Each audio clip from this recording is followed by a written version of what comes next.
প্রিয় দর্শক, বিনোদন জগতের সব খবর নিয়ে এই মুহূর্তে আপনাদের সঙ্গে রয়েছে আমি রিপোর্টার জেসিকা। আমার লাইফে যার কোনো অস্তিত্ব নেই তাকে নিয়ে তার অনধিকার চর্চা আমি কেন করতে পারবো? আমার তো কোনো দরকার নেই, বলে কোনো দরকার। শাকিব খান বলেন, এর আগেও বেশ কবার অন্যের সাথে জড়িয়েছে বুবলির নাম।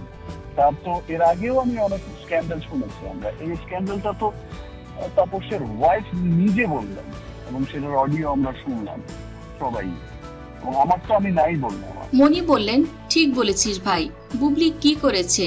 সে তো শুধু তোর স্ত্রী হতে চেয়েছে, আমাদের সংসারের বউ সে কখনোই হতে চায়নি। তোর কাছ থেকে অপু ভাবি মিনিমাম রেসপেক্টটা পেতে পারতো, কিন্তু তুইও সেটা দিসনি ভাবিকে। ওর মুখের দিকে তাকালে আমি আসলেই কোনো কিছুই ভাবতে পারি না, সবকিছু এলোমেলো হয়ে যায়। তখন মনে করি সবাইকে ক্ষমা করে দিব, কিন্তু বোন, বুবলি যে অন্যায়গুলো করেছে ওর অন্যায় আসলে ক্ষমার যোগ্য নয়।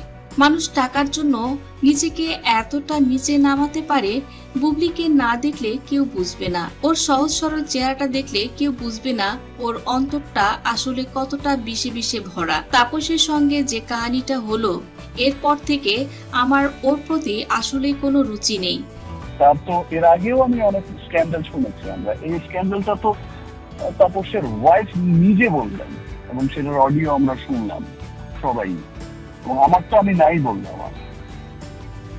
আর ওইগুলো হয়তো তাদের ওয়াইফরা বলেননি, বা এতটা হয়তো ছড়ানোর আগেই হয়তো বা অনেক ঘটনা তিনি ঘটিয়ে দিয়েছেন, যেটার কারণে এই ঘটনাগুলো আর ছড়ায়নি।